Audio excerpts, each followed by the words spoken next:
Did you know that subcortical vascular dementia is one of the most common but often overlooked types of dementia, especially for those over 65?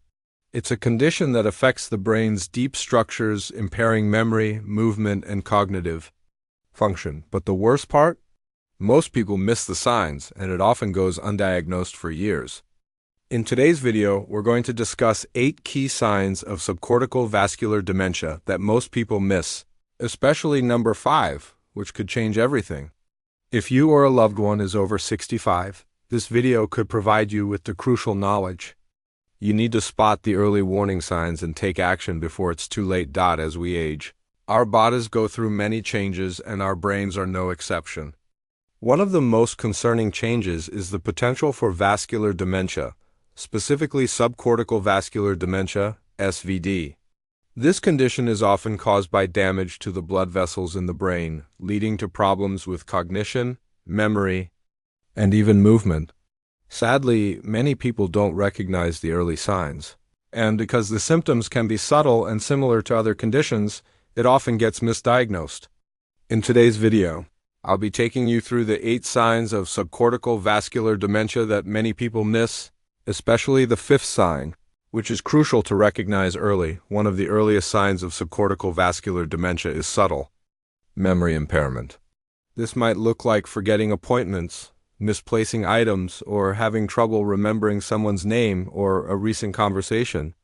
Unlike typical age-related forgetfulness, this type of memory loss is persistent and worsens over time.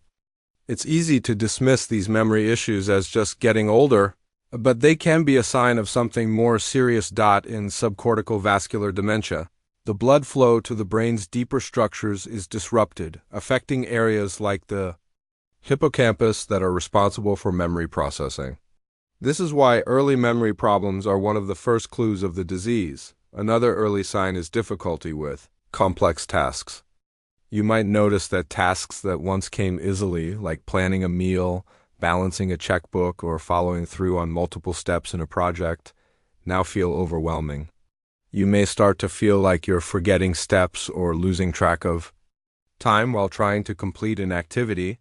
The damage in subcortical vascular dementia affects areas of the brain that control executive function, your ability to plan, organize, and multitask. This decline in cognitive control makes it harder to perform complex activities that require multi-step thinking. Slowed movement and speech are another significant sign of subcortical vascular dementia. You might notice that you, or someone you know, starts moving slower than usual. Speech may become more halting, and it may take longer to finish sentences or get thoughts out clearly. Subcortical vascular dementia can cause damage to the white matter in the brain, which is responsible for sending signals between the brain's regions. This can slow down both physical movement and speech. Over time, motor skills and speech patterns will become more noticeably impaired. People with subcortical vascular dementia often experience changes in their emotional regulation. You may notice increased irritability, mood swings, or even depression. This can be frustrating for both the person experiencing it and their loved ones, as these emotional changes may seem sudden or out of character. The brain's emotional regulation centers are also affected by vascular damage. This leads to difficulty managing emotions, contributing to more mood fluctuations and feelings of sadness or irritability. Number 5 on the list, and one of the most overlooked signs, is unexplained physical complaints like balance problems or difficulty walking.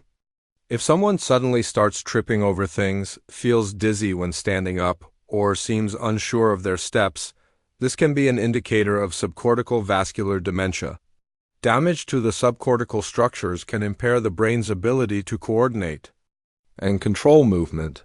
This means even basic tasks like walking or standing up can become a challenge.